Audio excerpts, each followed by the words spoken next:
हे दोस्तों, आज मैं आपको मैकेनिकल इंजीनियरिंग के फ्यूचर के बारे में बताने वाला हूं, जिसमें कि हम जानेंगे मैकेनिकल इंजीनियरिंग क्या होता है एंड इसका इंपॉर्टेंस क्या है, कौन सी ऐसी टेक्नोलॉजीज है जिसने पिछले 10 सालों में मैकेनिकल इंजीनियरिंग में बड़े चेंजेस किए हैं, क्या आपको पढ़ाया गया सिलेबस जॉब मार्केट में आपको एक जॉब दिलवा सकता है एंड अगर नहीं तो कैसे आप अपने आप को इस हाईली एडवांस टेक वर्ल्ड में मैकेनिकल इंजीनियरिंग के डिग्री के साथ जॉब के लायक बना सकते हो। ओवरऑल ये वीडियो आपके उन सारे मिथ को दूर कर देगा जो कि आपने अपनी पढ़ाई के दौरान बनाए थे और आपको रियलिटी से इंट्रोड्यूस करवाएगा। सो मेक श्योर आप वीडियो में बताए गए इन्फॉर्मेशन को केयरफुली समझना। तो चलिए बिना किसी देरी के वीडियो के मेन कंटेंट को स्टार्ट करते हैं।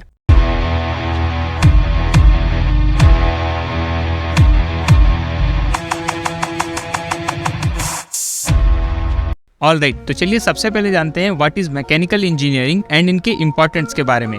तो देखो, बेसिकली मैकेनिकल इंजीनियरिंग एक ऐसा कॉन्सेप्ट है जिसमें कि हम physics, mathematics and material science इन तीनों का यूज करके manufacturing and material engineering problems को सॉल्व करते हैं। बात करें इम्पोर्टेंस की तो मान लो आप एक स्टूडेंट हो या आपने आज कोई भी काम किया हो, जैसे कि आप अपने कॉलेज या ऑफिस गए हो, तो आपने डेफिनेटली या तो बाइक, स्कूटर या किसी अदर ऑटोमोबाइल का यूज किया होगा। इसके अलावा अगर कहीं स्टेशन पे या किसी मॉल पे आपने एलिवेटर या लिफ्ट का यूज किया है, इन सभी चीजों को कंबाइन किया जाए तो इसमें एक कॉमन चीज निकल के आएगी और वो है मैकेनिकल इंजीनियरिंग। जब से टेक्नोलॉजी की शुरुआत हुई है तब से मैकेनिकल इंजीनियरिंग हमेशा से टेक्नोलॉजी का पहला और सबसे इम्पोर्टेंट पार्ट रहा है। बट प्रॉब्लम ये है कि जैसे जैसे टेक्नोलॉजी एडवांस होती गई, मैकेनिकल इंजीनियरिंग के कॉन्सेप्ट में बहुत ज़्यादा चेंजेस आने लगे हैं, जो कि मैकेनिकल इंजीनियर्स के लिए अलग अलग चैलेंजेस के साथ न्यू अपॉर्चुनिटीज भी लेके आया है। एंड आज हम उन्हीं अपॉर्चुनिटीज एंड चैलेंजेस के बारे में डिस्कस करेंगे।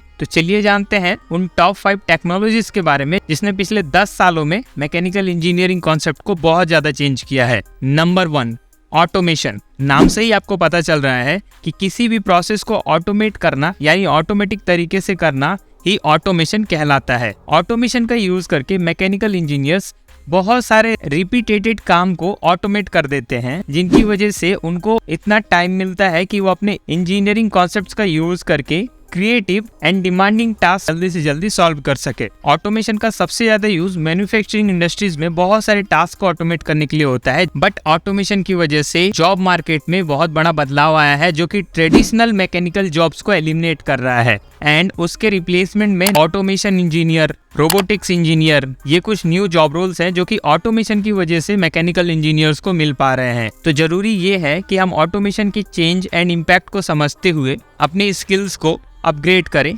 ताकि हम जॉब मार्केट में सरवाइव कर पाए। एंड इस चीज में आपकी थोड़ी सी हेल्प करने के लिए वीडियो के एंड में मैं आपको कुछ बेहतरीन रिसोर्सेज बताऊंगा जो कि आपकी स्किल्स को अपग्रेड करने में काफी हेल्प करेंगे। बात करते हैं सेकंड टेक्नोलॉजी की, that is 3D printing. Basically इसे एडिटिव मैन्युफैक्चरिंग भी कहा जाता है।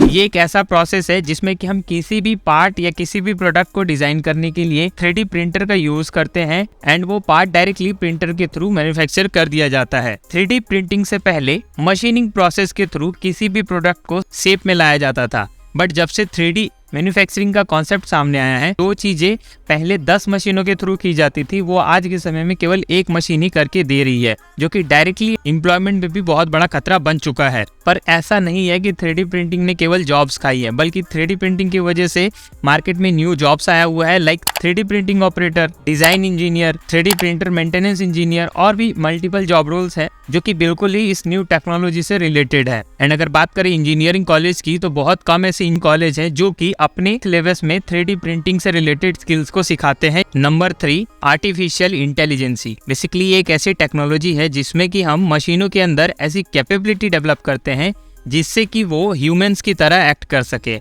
लाइक डिसीजन ले सके, अपने पास्ट एक्सपीरियंस से सीख सके, किसी भी लैंग्वेज को समझ सके। सो इस टेक्नोलॉजी की वजह से मशीनें इतनी कैपेबल हो चुकी हैं कि वो एक इंसान की तरह काम कर रही हैं। तो आप खुद अंदाजा लगा सकते हो, जहां कभी मशीनों के रख रखाव के लिए स्पेशली एक इंजीनियर अपॉइंट किया जाता था, वहीं अब मशीनों में खराबी कम आएगी क्योंकि वो अपना हेल्थ चेकअप खुद ही कर पाएंगी। इसके अलावा मशीनों के अंदर मैनुअल प्रोसेस कम हो जाएगा एंड वो बहुत सारे टास्क खुद ब खुद कर पाएंगी, जो कि डायरेक्टली बहुत सारे जॉब रोल्स को एलिमिनेट करने वाला है। प्रॉब्लम ये है कि ये टेक्नोलॉजी बहुत सारे मैनुअल जॉब्स को तो एलिमिनेट करेगी, बट उनके रिप्लेसमेंट में जो न्यू जॉब्स लेके आएंगी, like AI engineer, machine learning engineer, deep learning engineer, data scientist, उन सभी जॉब से रिलेटेड जो स्किल सेट्स है वो मैकेनिकल इंजीनियर्स को बिल्कुल इनिशियल लेवल से सीखना होगा, क्योंकि ये सारे स्किल्स कॉलेज सिलेबस में अभी तक ऐड नहीं किए गए हैं। तो इसलिए जरूरी है कि आप एआई की इंपॉर्टेंस को समझें और इनसे रिलेटेड स्किल सेट्स को खुद से ही सीखना स्टार्ट करें। Number 4, nano technology.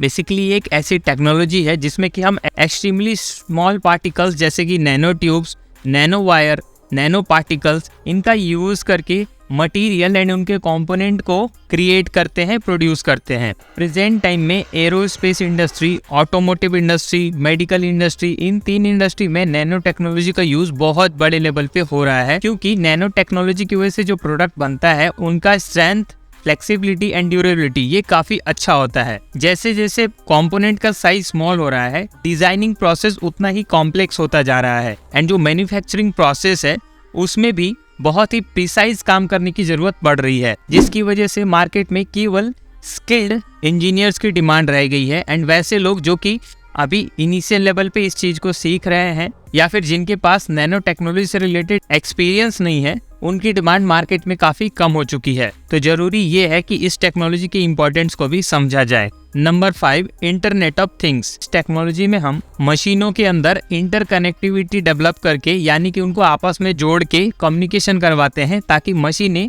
एक सर्टेन वे में काम कर सके। जब से इंडस्ट्री का 4th रेवोल्यूशन स्टार्ट हुआ है, इस टेक्नोलॉजी का यूज बड़े लेवल पे होने लगा है। अगर ऑटोमोबाइल इंडस्ट्री की बात करें तो व्हीकल के परफॉर्मेंस को मॉनिटर करने के लिए, ताकि उनमें जो पोटेंशियल प्रॉब्लम्स है वो आने से पहले ही आइडेंटिफाई कर लिया जाए, सेंसर्स का यूज किया जा रहा है, जो कि इंटरनेट ऑफ थिंग्स का एक पार्ट है, जिसकी वजह से मैकेनिकल कंपोनेंट का यूज तो कम हो ही गया है, साथ ही इसके रिप्लेसमेंट में इलेक्ट्रॉनिक्स आइटम का यूज ज्यादा होने लगा है, जो कि मैकेनिकल इंजीनियर्स के लिए ऑब्वियसली एक प्रॉब्लम की बात है, क्योंकि इलेक्ट्रॉनिक्स चीजें अगर मशीनों में ज्यादा ऐड होंगी तो उनके मेंटेनेंस या फिर उनके ऑपरेशन में मैकेनिकल इंजीनियर्स को प्रॉब्लम आने वाली है।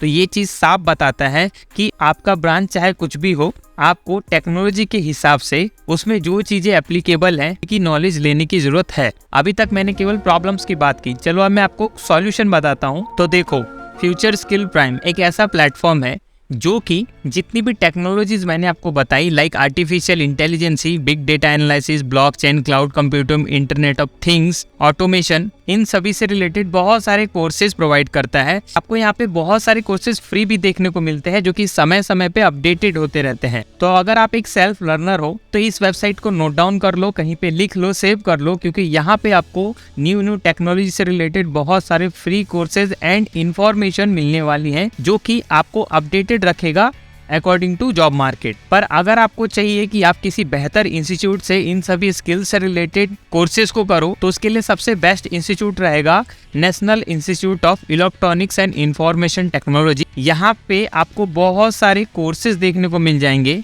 लाइक अभी आप देख सकते हो AutoCAD, cloud computing, internet of things. यहाँ पे आपको additive manufacturing as well as automation से रिलेटेड भी फुल टाइम कोर्स देखने को मिल जाएंगे, जिन्हें कि आप ऑनलाइन एंड ऑफलाइन दोनों मोड में कर सकते हो। ये थी कंप्लीट जानकारी। अगर आपके मन में कोई डाउट हो तो आप कमेंट करके जरूर बताना, एंड अच्छा लगा हो तो लाइक, शेयर एंड सब्सक्राइब करना मत भूलना। मिलते हैं अगली इन्फॉर्मेटिव वीडियो के साथ, तब तक के लिए थैंक यू।